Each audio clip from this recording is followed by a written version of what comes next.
ചെങ്ങന്നൂർ വിശാൽ വധക്കേസിൽ വിസ്താരത്തിൽ സാക്ഷികളായ SFI KSU നേതാക്കളുടെ കൂറുമാറ്റം തീവ്രവാദികളോടുള്ള ഐക്യപ്പെടലെന്ന് ABVP സംസ്ഥാന സെക്രട്ടറി EU ഈശ്വരപ്രസാദ്. തീവ്രവാദ സംഘടനകൾക്ക് ഒത്താശ ചെയ്യുന്ന സമീപനമാണ് ഇരു വിദ്യാർത്ഥി സംഘടനകളും സ്വീകരിച്ചത്. ഇത് വിദ്യാർത്ഥി സമൂഹം തിരിച്ചറിയും എന്നും ഈശ്വരപ്രസാദ് പറഞ്ഞു.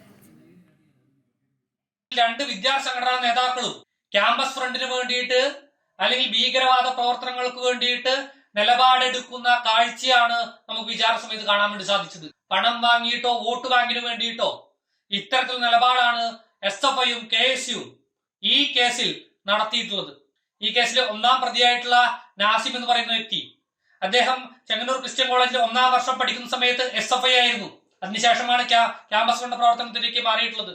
അത്തരത്തിലുള്ള വ്യക്തിക്ക് വേണ്ടിയിട്ട് ഇവർ ഒത്താശ ചെയ്തുകൊണ്ട് ഈ കേരളത്തിലെ ക്യാമ്പസുകളിലെ ഭീകരവാദ പ്രവർത്തനം ചെയ്യുന്ന ക്യാമ്പസ് ഫ്രണ്ട് പോലെയുള്ള തീവ്ര സംഘടനകൾക്ക് വേണ്ടിയിട്ട് ഒത്താശ ചെയ്യുന്ന KSUവിനെയും SFIയെയും വിദ്യാർത്ഥി സമൂഹം മനസ്സിലാക്കും എന്നുള്ളത് ഉറപ്പാണ്.